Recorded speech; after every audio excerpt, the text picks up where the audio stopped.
We're the real poker girls making moves in the game. In the heart of London, we're rising to fame with a voice to be heard and a fire in our souls. We're the queens of the night and we're taking control. And welcome to our Real Poker Girls of London podcast number 3. Can we hit 3? Woo! Okay. We didn't rehearse that. That was awesome. It's one of my favourite numbers as well. And there's an answer about that, but I can't do it. Anyway, so I'm KJ. I'm here. I am the host of the Real Poker Girls of London. And my now I keep trying to think of my co-something, and most of the words that I come up are very, very rude. So Standard. my co-person is Lydia Cugudda. And I taught her how to say that properly now. Yeah. I am Lydia Cugudda. You've got one too many Cuguddas. I will improve for next time. Thank you very much. It is your surname, you should know how to say it properly. And we're joined today by literally royalty. Thank you. I'm honoured to be here. Alex O'Brien. Very boring surname and first name. I can make something of it. Oh no, please don't. The initials are good. AOB. Any other business? Oh yeah. The thing is that when I try to find you in my... It is. Any other business? Yeah. Did you not know that? Listen, I'm all right. I don't do corporate meetings. How long have you been in the UK? Too long? There we go. AOB.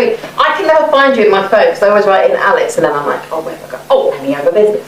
AOB. Yeah, it goes AOB. Yeah. But this one loves acronyms for everything. Do you? Is that something that you get through work? Because you guys like Yeah. We have a lot of TLAs. TLA? Yes. Abbreviations. See? Do people know what you actually do? Because it's fascinating. No, but we don't tell we don't talk about it. Oh, she works in a pig farm. Sorry. Back to you, Alex. Okay, back to me. I just was being by yourself, talking to your plants. I still do that. But it's nice to sort of get out of the house. And then one morning, she had left me a voicemail and told me she couldn't meet that day as planned because she was playing poker online on PokerStars. Excellent. And won 6K or something. I listened to that message twice because it didn't make sense. And I called her back, knowing full well she was sleeping, left her a message and just said, teach me. Because I was so, my mind was blown because all I knew about poker was that the guys in the movies were playing that, right? Mm-hmm. Poker night. Yeah. It was just a guy thing. Yeah. And I really, I needed to learn what it was all about. So she came around, I got some other girlfriends around, I cooked dinner, and she brought her poker set and she taught us. And the moment she left, because my mind was blown, I thought, wow, this is an amazing game. And I fell in love with it. And then I went to bed with my laptop and flipped open the World Series final tables and just started watching. And back when I started how to learn to play, there weren't these online study groups or the all the coaches just selling you coaching sessions and what have you. You literally found Daniel Negreanu, what was the woman, Anya Duke, Vanessa Self, maybe videos of her. Did you learn to play poker in 1922? No! But I knew nothing. My only other point of contact into this world was my writer friend who wrote children's books. Oh wow! So yes, so I then went to the casino in the East End, and they had afternoon tournaments for £35, and I'd start playing them, and then I start winning them. And then so much so that the ranks there would say, another final table, Alex. I was like, yeah, this is why they loved you. Oh, yeah, well, I mean, there was still you still get misogyny more than now. But what was great was that I had something that was so different to writing that challenged me mentally completely differently to my day-to-day. So it was a nice outlet. And back then, my husband, Jeff, he was traveling a lot. So I was at home a lot. So I just take myself to the casino instead. We had a synergy. I learned to play poker because my partner at the time was travelling a lot. And that's how I learned to play poker, and that's how I got involved, because I was home alone. So I went online and on PokerStars and played for play money, and then 1 cent, 2 cents because I was living in the States. And so, I just answered back to you. On that though, interestingly, we had a session on mental resilience this week on a course I'm doing through work. And one of the things that they actually said was that with the pigs. Yeah, with the pigs at the they're pig farm, very, the pigs very are really mentally resilient. They're very mentally. They eat people. Who eat people? Don't pigs eat people? No. In a movie, they They're do. omnivores, but They definitely watch got it. dead pigs in a movie. I can't remember which one. you- Anyway. You watch weird movies. But the point that I was going to say is that they said it's really healthy having something completely different to pig farming. So in your life is Actually, talking of pig farming, go on. What is this pig about? That is in the centre of the table for all those listeners. There's a porcelain pig with a golden crown on it. yeah, that's not significant. Really? Yeah, That's no. like that's really significant, So- not massive. We have, this is a hereditary moment. We have adopted this because the Real Poker Girls of Las Vegas, who are our mothership, they have a pig on their table during their podcast. And that's because years ago, they entered a tournament, was it South Point? wasn't it down at the Gold? Or no, New it was down Orleans, near or the Golden Golden Nugget. Nugget. One of those three, Yeah. pick which one you like. And instead of a trophy, you got given a pig, which I really, really like. Right. But that was only for the photos, and then they took the pig back. So you weren't allowed to keep the pig. So when they started doing their podcast as a little bit of a run, they bought a pig and put it at the table, and it's just become a thing. So now we have our pig. Your own pig. We have a pig. Well, it's not ours. Wait, what? Well, Lydia will tell you the story of it not being ours. It's so we needed a pig. KJ said, as usual, KJ said she wants something. I said, right, You couldn't I'll bring go- a live I'll pig go- from the I'll go pig and sort it. farm. Couldn't- Obviously, weren't allowed to bring the live pigs from the pig farm. So, but being a pig farm had pigs at home. So it's actually Dom's. Oh wow! Does he know you have it? I mean, it was empty, so there was no issue taking it. But He didn't know. am I now obligated to put something into the pig? No, No. definitely not. That sounded really bad, didn't it?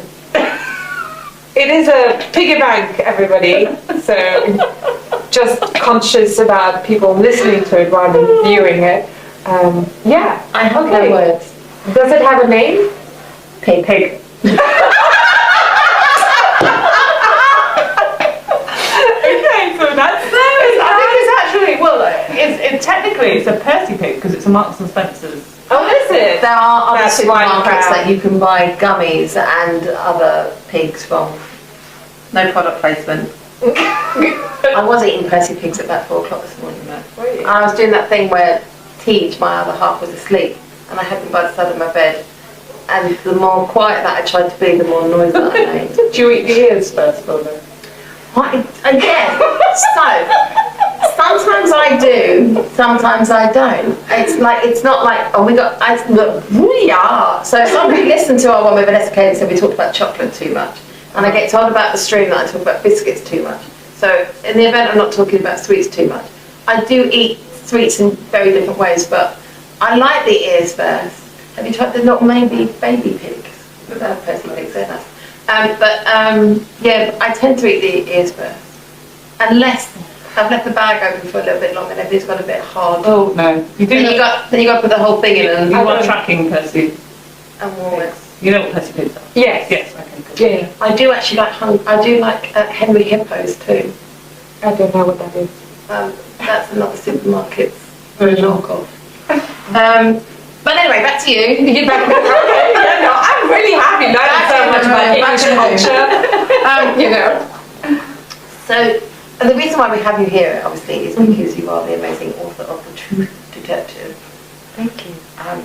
You are the truth. You can't handle the truth. There you go. And which is about to come out in paperback. And paperback, yes, in April. So you have actually fresh off the press nobody else has this. So this is a real treat. It's not that Yeah. And I actually had one of your first Oh, yeah, you hardbacks. I had a sample. the proof. I had the proof. Yeah. And she signed it for me. And she took me for lunch. Oh yes, fabulous. I think the new cover. I love it. And I think, So- I think I it was love it. designed with KJ mine because they are so your colours. Yeah, my God. Yeah, so we the hardcover had the sort of diamond shape, so a little Harlequin. knot. Yeah, it looked very harlequin, very pop. But what the publisher really thought about the audiences that we haven't been able to tap into, and I have to be very honest about it. It did extremely well in the poker world. It was nominated for a GPI award. So I was very happy about that, and it really, poker world embraced it, and I couldn't have been happier. What we have learned through sort of the data that's come through is there's still a stigma to poker in the mainstream. Like with people that don't play it, they still have this perception that this game is pure gambling. Yeah. What the book is trying to communicate and bring across is that there's more to poker, that is a multi-dimensional, highly suitable puzzle game. And once you read it, you really get that. So that hurdle, so what we're trying to do, we changed the subtitle of the book to Lessons from Poker on Risk, Reward and Imperfect Information, which is really about, this is not teaching you how to play poker, this is teaching you how to use the skill sets and the mindset of a poker player that you need to succeed in this game. You need so much right now. You're a performance athlete. As a winning, successful poker player, you have to approach a game with a sensibility and a seriousness of an athlete. So that's why they've changed the look and feel of it. It looks very academic, very textbook-like. Yeah. And it is, because at the end of the day, it is a non-fiction science book that happens to have in its thread poker. Yeah. So how did the two worlds collide? How did your poker and your science writing world collide? Was it a light bulb moment that you just went, hang on a minute? So what happened was that a publisher saw a few of my writings in the press and said, hey, would you like to write a book for us? And I never thought of writing a book. I didn't have a book in me. I said, oh, yeah, sure. What did you have in mind? And he wanted me to write about the psychology of lying. I said, well, do you know I'm a poker player? Is that why you asked me? He's like, oh, no, I didn't know. You play poker? Wow. So we then ended up sort of brainstorming this book. I didn't end up going with that publisher in the end. I agent myself up, got an agent, and then she got me in front of the 3 top publishing houses in London. I went with my favorite, which was my dream publisher. So I'm very, very lucky to have had them as my publisher. And we developed a book. The book started off as, sort of what it means to think like a poker player, but then developed into this sort of very deep dive into the scientific methods of a poker player's skills. So each chapter, each skill set is introduced in the book, and then we take a deep dive into the sciences that underpin it. Wow. I love it. I love it even more because obviously you start off by saying one of your first experiences was here in the Hippodrome. It was, oh my God, it was. And it was at the pub. In the theatre. In the theatre. And I have a picture of me playing on that day as well, smiling at that point. At that point, because I was one of the chip leaders, and then it got so pear-shaped, and I write about that. But it's nice to come home and talk about this. Lovely. Yeah. Lovely. So if you haven't heard about it, make sure that you go out and have a little look. It's called The Truth Detective by Alex O'Brien. Paperback out April. There you go. So when you are planning your Las Vegas trips for the summer, then you've got something to read on that lovely 10-hour journey. But interestingly, what Alex also mentioned there was awards. Oh, the GPI one. Yes. Which I'm heading off to in just a few days. Very exciting. Yeah, I mean, I'm Huge. Can we just tell everybody what you are nominated for? So, yes, it's the first of its kind. The GPI Awards are the Global Poker Index Awards, and they're being held at the Poker Go Studios in Las Vegas next Saturday. And I was humbled to be nominated in the category of Poker Operations Director. So, obviously there's been an award for a tournament director for considerable time, but this is more linked to the people that run the rooms, that do the stuff behind the scenes that nobody sees, that does that extra element. So I was nominated, and then more importantly, it's, as you know, the GPI, it's amongst your peers, which makes it all that more special. I'm very excited for you because I got nominated twice, and actually the Truth Detective last year was nominated for Best Written Content. I'm a little bit miffed because I saw that they have a book category for the first time. I'm like, what? But I mean, I didn't win for Best Written Content last year because I think it was Lance Bradley, but very well deserved. But the fact that you get voted on, first you get nominated, and then you get voted into the final four. Yes. That is all through the community, Which it's I all was everybody. shocked more than anybody. But I'm very pleased just to fly and play, a bit of poker, go and attend, because I think being in the room with all these amazing people, that, like you said, there are a number of new awards this year, so it's a little bit more broad. And there's a lot more females, and there's a lot more Europeans and around the world nominations. I noticed that. It's always been very centric good. around the US. But yeah, I'm looking forward to the cocktails. I mean, it looks so fabulous, and everybody dresses up. So, do you know? Have you already planned your outfit? No, I didn't know people dress up. Do they dress up? Yes. I think, yes. Oh, okay. It's like evening gown. The guys, actually, the poker players. Some of the poker players in suits. It looks really, really lovely. Oh goodness! Now, I mean, I wish we would have poker players. So for the next 20 minutes, I might be a little bit. You need a bigger case.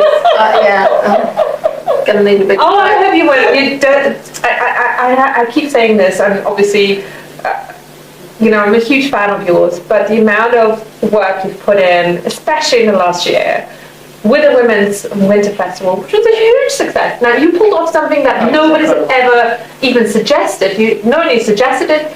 You put your money where your mouth is, and it was a massive success. I have people here in our casino, here at the Hippodrome, and the cash tables, still talking to me about the 50-50. Yeah. Anybody that doesn't know, it was an idea that KJ put together. Sorry, take it over. It was an idea. Knock yourself out. Knock yourself out. I'm thinking about my outfit. And shoes. It was such a great idea, and like how we never have done this before is beyond me. Basically, during a women's winter festival, we had one tournament where each woman had to sign up with a male player. They didn't have to know each other. They literally you had to tell someone the story. Is that you did? Well, so Nick O'Hara, who was the tournament director for that week, who I adore, he's up for an award. He's up for tournament director, and he gets my vote. So on the morning, he said, "I don't think we've got enough guys around," and I'm like, "It's okay, we built it. They will come." And he's like, "I don't think," and I agree with this. He said, "I don't think that we should have a women's festival that they can't play one of the tournaments." And I'm like, "I totally agree with you." Right. He said, "Well, if they haven't got a partner, we'll open it up that the females can enter it." And I was like, "No." And he's like, "Well, we need to talk about it." And I'm like, "No." And he said, I said, "I'll work it. I'll make it work." And he's like, "How are you going to do that?" And I'm like, I'll make it work." I said, "Because the second story of the Winter Festival, not only about it being just for women, the second story was about doing the 50-50. And I would not be able to bear if the fact that a female won the 50-50, and then the backstory that was, well, there were more females than males. It had to be 50-50. Right. So half an hour before the tournament started, indeed, we did not have enough men. Oh gosh. So I walked up to the cash game area and kind of stomped to the card room, pointing at people, going, "You, come with me." Imagine it, can't you? And I took 10, 12 cash game players. My team up here and the cash games scowled at me because obviously I was taking people off tables, and you know the cash game up here is our bread and butter. But literally I went downstairs and I was like, "Julie, I've got your man," on the microphone, and it just created a real like domino effect, and everybody was just cheering. It was the atmosphere was just electric the whole time in that room. But the 50-50 was, for all intents and purposes, an experiment. But it was so much fun, and They were singing. the singing, like Bohemian Rhapsody and stuff. And we said that there was a lot of guys that said that they'd never played a tournament like it. They had the best fun. Right. Now, as part of an experiment, and I might have mentioned this before, but at 100 players, we were still at 50-50. We were 50 men, 50 females. You're joking. That's amazing. At the field, we were at 50-50. Then there started to be a gap. There was a difference, and it started to widen. And I think when we were at 32, it was something like 20 male, 12 female. And I was like, oh, okay. When we got down to 3 tables, we had 2 tables that were mixed, male and female, that were still raucous and noisy and singing and giggling and celebrating. The best thing about it was everybody was celebrating everybody's win. Yeah. There was, there was cheers on every table, but there was one table that was just guys, and they were so quiet. And as part of an experiment, like, there you go. And the feedback is that we do bring a little bit of something different to the room. And I'm, with my Poker Stars blog that I'm writing on a monthly basis, like the Women's Roundup, I said for 2025, sort of that positivity, I am not going to entertain anything negative about women in poker, and I'm not going to make it about us versus them, because it's not.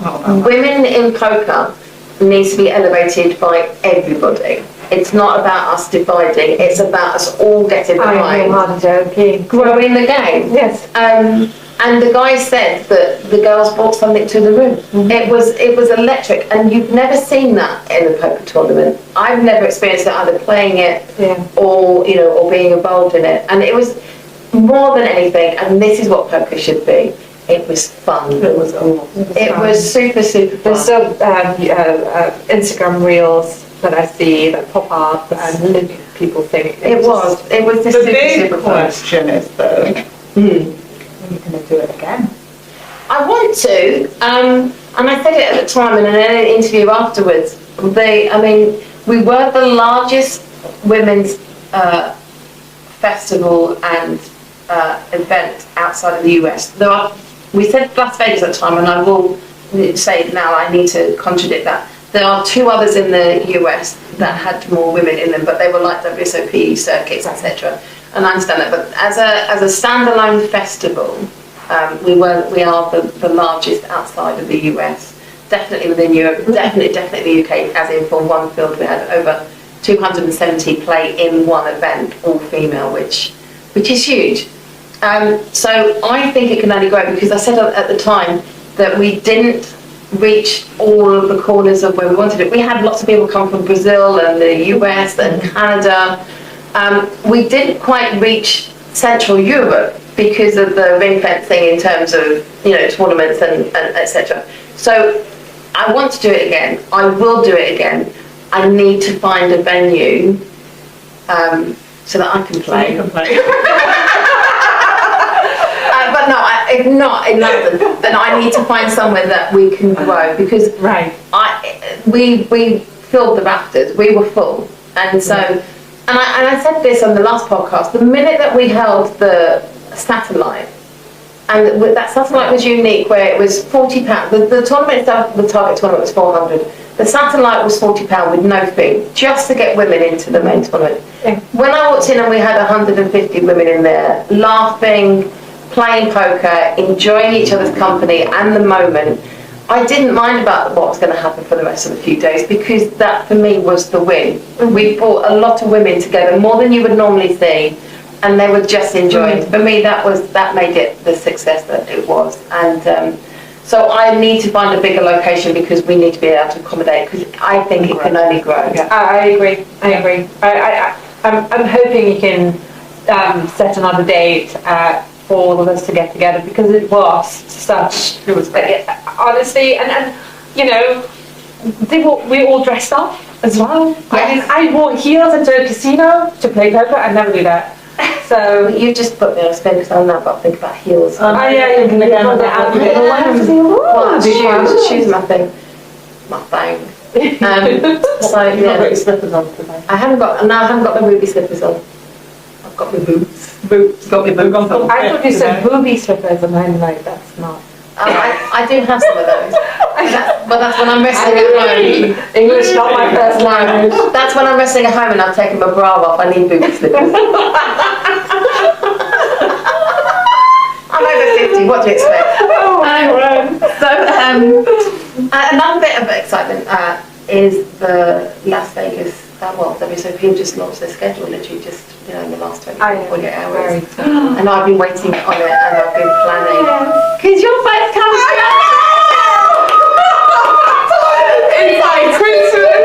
It's so exciting. So we might need to edit that little bit and just precede everybody and tell everyone just to turn your volume down just a little bit. It's very nice. I know, but as a poker player, Didn't we, when we were like, we were like, Do you know? are you like, we were at the market. we were, so Lydia, what were you doing? We were playing a tournament. Right, what was it? Oh yeah, the January. Yeah. Festival. So I asked Lydia to come and visit us. So we walked to Borough Market to get German pretzels. There's a German baker there. Obviously, I had to introduce her to the German pretzels because they're the best. Are they hard or are they soft? Will you tell her? I don't even remember if I got to eat. I think Lydia ate them all. Oh, did she? They are softer. Softer, but they just, they keep telling me we ship in the flour from Germany. I'm like, yeah, sure you do, whatever. But it tastes like home. I mean, anyways, and then we had some lunch there, and then Lydia looks at me. We were talking about Vegas, and she looks at me. She's like, so. And I'm going. And I'm like, we just looked at each other. I'm like, well, I'm going out. And I'm like, yeah, me too. I think it was so awkward because we didn't know. Pair of doofuses. So we're all heading out for the summer to play the ladies' event and to stay around, and because of course we do the leaderboard here. The leaderboard. So everybody knows I run a ladies' club on a monthly basis, and the leaderboard is running now, and it's hotting up, and Super tight at the top. and but still lots of opportunity, because we're growing every month. We're getting more and more people, and you earn points depending on how many people attend. And we're taking 2 to Campione, to Italy, to PokerStars Open next month. That's really exciting. But Vegas is the big one. So I'm frantically looking at the schedule, because I need to get hotels booked and the pizza restaurant booked for one day, and the breakfast place. I just asked Lydia what if I needed to pack some Vegas outfits, Big knickers. But I just like her then. Yeah. Great food. Yeah, Just, feed. I'm an enabler. I am so happy to do that. I love going out with people that love food, because in Vegas, there's so much good food out there. There is. No greens, no vegetables, but good food. Lots of food. Yeah. Well, yeah.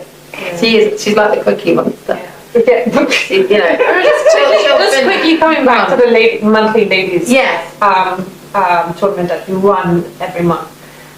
You've been running that how many years now? So this summer, we'll be on our 10th anniversary. Oh my goodness! And I have to say, like I did nip in and out, obviously, because I like to be at the cash tables, and I feel like I feel like I have to give up my spot now, even though I miss my friends at the tables, because you now have grown so much that if the ladies are not here bang on 7 o'clock, they miss out. They have to be on a wait list, and the wait list is 15 deep. Yeah. No, It's absolutely. incredible. It's so. It's super, and I mean, the other thing, going back to the Women's Winter Festival, on the last night we did a free roll, and we had women that came and played that had never played poker before.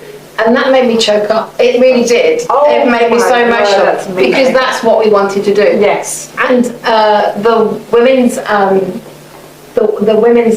club that we do, each month we will have a newbie who has not stepped foot into this kind of arena and play. And that's what it's for. It's to grow. When we started it, there were 7 of us sitting at the table, and we would play with cards up, and we would talk about where you should bet, whatever.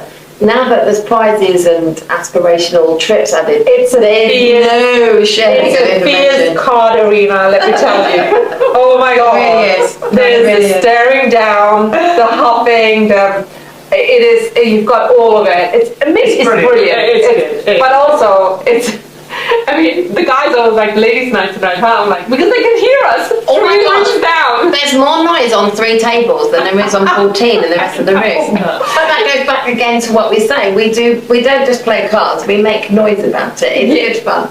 And we're going to try and do some more stuff online with the ladies that hit home, because there are people that live far away that want to get involved. And that'd be great. We made a promise. Accessible. And Lydia and I have not been the best in keeping out that promise, but we will do it, because again, the audience is I mean, just to be fair to Lydia and you, Lydia, you have a full-time job, you're a mum, you're ambassador for Hippodrome. KJ, you're running a room, you're also ambassador for Poker Stars, and you're also the WPA. Yeah, so I'm the vice president now for international, so I'm sitting at the top and trying to come up with some initiatives. And I hope I'll have some stuff to announce on our next podcast and things that I really want to get going for. I mean, we're going to amend her nickname to BT PBL 3P. This is another one I can't find on WhatsApp. When I want to talk to my little crew group, because they changed the name, I can't find it. I literally cannot find it in WhatsApp. I have to think, how long? What are they calling me now? So she's always been Poker Boss Lady. Oh, Poker Boss. So that's the PBL. And then over the last few years, she's got, we had to add the BT, which is the big time, because... But they have always, but they've always been PTFs. And then there's 3P, which is 3 patches. Because I didn't even know that. And yes, but they've always been my PTFs, which are my piss taking. Don't know what you're talking about. Yes, I do. They like to win me. They keep me grounded. If there's any chance of me having an up moment. I always say it. We rise to the top because it's with the network and the people that support us along the way, and it's really important to find the right people, and you have with Lydia here as well. I also buy them. PTFK, we have to. And PTFK, yes. Who's become a third baby mama? He has, with Doogie Doogie the dog, who is the most amazingly large dog. He's like 5 days old and he's 27 kilos, something like that. He's huge. Is that a dog or is that a horse? He's enormous. He's a Leon Burger, if anyone. Oh my goodness, he's massive. Ginormous. So I took a picture of my little miniature schnauzer sort of laying on my leg, sort of at home. I said, replicate this one, PTFK, and then you can do it over the top. Leon Burger. He's a huge thing. So, what next for Alex O'Brien? Other than, because you have a little bit of a, role in all this, when I'm away. Oh yes. I am very honoured to share with everybody that when KJ is away, I have Or exhausted. Or anything that Or inebriated. Or fully chop. Or flying off to Vegas. This is true. Yes. Well, that's been the first one.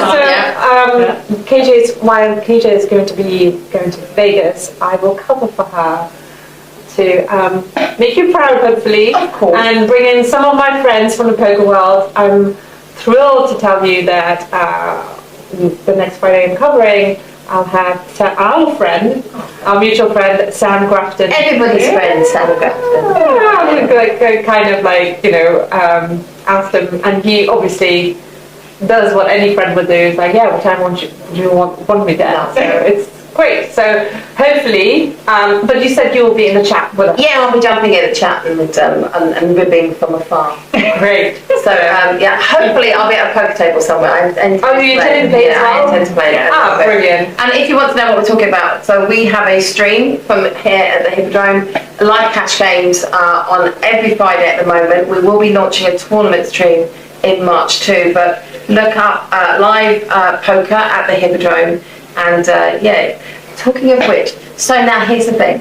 Go on. So I've developed a new voice. So here when we're doing the podcast, I'm a little bit more upbeat than everyone else too. And I have a thought on that. And I think there are 3 reasons. Go on. Or is it 4? We'll know them when we get to them. The first one I think is because this is daytime. And then when I'm on the stream, it's nighttime. And my voice changes. The amount of times we had people commenting on KJ's voice. Well, this is it. Number 2 is because as soon as I put headphones on, it's not in here, but as soon as I put headphones and I hear myself, she comes out and she's a little bit different. And the comments, I'm a poker player, I'm a narcissistic person, and when people go, this commentating, we love her voice, I'm like, hey. Why, thank you. So it's good fun. And there is something. One of the others in your head coming out. Well, yeah. Give them a bit of airtime. We don't talk about them anymore. Okay. They Bury them. yes. That's questions. I don't want to lose my job. But anyway, go back to you, Alex. What next? So other than now becoming a host for a regular stream, which is really good fun, thank you. Working on 2 more book ideas with my publisher, which is an extension of the Truth Detective that is likely going to be a parenting book. Oh yes. And how to parent like a poker player. I love that. Because you did the BBC. Exactly. So yes. on the back of the BBC a radio documentary, and there my producer actually coached me through speaking with the voice. Right. So I know you said you listened to it and fell asleep, which I took as a compliment. No, absolutely. But on the back of the Poker Parent, the BBC documentary, which is still on SoundCloud and iPlayer, where we talk about why I'm teaching our daughter Ava how to play poker, because of the core life skills that it teaches her, the critical thinking abilities. It was nominated for Documentary of the Week because it was on the World Service first, and then Radio 4 picked it up and said, people, this is great, listen to that. And then my new agent now, said, I had sent a couple of book proposals over to him, and they're like, not loving it. What about the Poker Parent? And I looked at him and I said, what about it? He said, well, we get a whole ton of people approaching us with this idea about parenting books, and their only skill is, well, I had a difficult child, and that's it. Whereas you, and he says, I'm Googling you, and the only poker parent that comes up is you. And because I also, when I wrote articles, I would talk about, and I wrote the Truth Detective with Ava in mind, because I want her to be able to think independently, be mindful of influences that come at her from social media, her circle of friends, other people that want to take advantage of her, and be more conscious, but also understand how to deal with failure and her emotional resilience, just growing her as a person. And then I realized I'm actually already doing that, right? I wrote the book, but as a mom, I'm already approaching it, like when she like stomps off without saying goodbye, and because her hair is not great. She's only 9, totally going on 90. But when she is upset about something that happened at school, I ask her those questions I would do, like with the sort of calmness I try to bring to the poker table as well. Or when things don't work out for her, and I go, okay, I'm sorry, but is there anything you've learned from it? Is there anything you think you could have done better? Or is there anything that you can think of that caused that, and maybe next time you can avoid it? So I already talked to her in that way, where I'm trying to communicate to her that life is a sequence of choices we make, and your choices are best depend on the ability of you making the right decisions in the moment in time, understanding your emotions, understanding others that you interact with. So it's very easy to sort of, be cocooned otherwise. So when I think about that, so when I'm sat at a poker table and I've got ace, king or suit, and I sit there going, don't get attached, don't get attached, don't get attached, and I'm all in comes out of my mouth. I should apply a little bit of thought about that. But the extension of that, though, and I do this because our daughter's a similar age, Lily's 10, and the extension of that for me, though, is also, I think the thing that poker has really taught me is about not sweating the stuff that you can't control.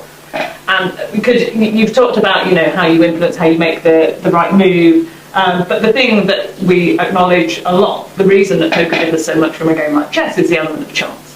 So you can play, we've had conversations around the table, Alex, about how we have to get over that, okay, yes, you want them to make that, you want them to make those mistakes, it's just rubbish when chance comes and kicks you in the behind. But I say that to Lydia, don't, we do exactly the same kind of thing, we go over stuff and say, okay, so, could you have changed that? Could you? Okay, well, if you couldn't, then it's outside of your control, so you've just got to get over it, and you've got to learn to sort of, not sweat the stuff you can't control. He called with ace deuce of suit and hit a deuce. Yeah, I find what He called with jack 8. Yeah, gosh, I find I know it really hurts, but then you go, okay, and I don't know about you guys, but I feel what poker's taught me is a sort of emotional reaction to the unfortunate things. Oftentimes you find yourself in life, you can do all the right things by everybody. You make sure that you've got your ass covered. Yeah. And yet, there might still be somebody that's upset with you, or that something might not work out. So how do you deal with that? You go, okay, nothing I can do about that. You move on. Yeah. Maybe 10 years ago, before I had poker in my life, I would have been trying to fix it, or trying to help, or maybe also solve. And now I'm like, first, I'm too old for this shit. Second, I'm like, no, this is going to keep happening. And my message to my daughter, and I'm sure you say the same thing to Lily, is that things are going to go wrong for you, and it will keep happening, and you'll keep have things going wrong for you, with you, and about you. It's how you deal with it. Yeah, 100%. Yeah. Okay, so we're going to put you on the spot now and see how you deal with this. Oh God. This is our top trump poker. Oh God. This is I'm terribly at these things. This is knee jerk, 100% first thought that comes into your head. Okay. Go. Who have you asked for a photo with in the poker world? Oh yeah, the Brazilian footballer. I was 5 months pregnant, and it was in Barcelona at the casino downstairs opposite the fancy. Do you mean Neymar? Yes, that's it. Okay. He sat opposite me, and people were getting really excited. I'm like, who is he? And then just because everyone else was getting pictures. No, they were talking about him. I'm the only one that asked. I'm like, look, I said, I need to take a picture because I left my husband upstairs in the hotel room, so I need to tell him that I'm paying with you, so he's not so upset. Okay. Who wouldn't you ask for a photo with? Oh yeah, straight in. Who's the person you are most proud to have won a pot of? To have won a pot off? Yeah. Oh, I don't know, because I don't think like that. Okay. All right. Then. So who have you loved bluffing? Again, same. I've not. No, I don't. Have you pulled a bluff and gone, yes? I do that every day. Oh, there you go. Then. First. Your best poker experience? My best poker experience was the women's event. Generally was it? It was just so. It was. I just couldn't wait to come back the next day because the room was just filled with happiness. And it was just a room filled with friends and other women, and we were. It was just great. It was like a happy 3-4 days. It was just, I don't know. It was best generally. Not because you're a friend, but generally I was skipping in. No. Because then I had to do my makeup, my hair. It was a little bit of a glamour I thing. had glamorous earrings on. It was just really fun. I mean, it was a fun way. I always think like we should as poker players, especially at final tables, you know, wouldn't it be amazing if we would all dress up? Like it's a real thing. You get to a final table, just We should maybe do a James Bond night then. Oh my God. And just do a glam night. Yes. Poker glam. Wouldn't that be amazing? Yeah, maybe that's one to put on the radar. And finally, Gone. is there anyone that you would avoid in a poker room? Anyone specific as a human that lives that is alive, or Interpret it as you wish. no, because I will take anybody on, and I'm not afraid. Yeah. Well, on that amazing bombshell moment, Alex O'Brien is not afraid. Bring it on, people. So I'd like to thank you for joining us. Thank you so much. I'm so happy. Thank you for the honour of having me. It's been great. I hope I didn't bugger it up because I kept forgetting that we're actually recording. You just have by using the word bugger, but don't worry about it. So for the Real Poker Girls of London, myself, KJ. Lydia, good. Yeah, that one. Yeah. And Alex at the end. Alex O'Brien, thank you so much. And we'll see you next time. Thank you. We're the real poker girls making moves in the game. In the heart of London, we're rising to fame with a voice to be heard and a fire in our souls. We're the queens of the night and we're taking control.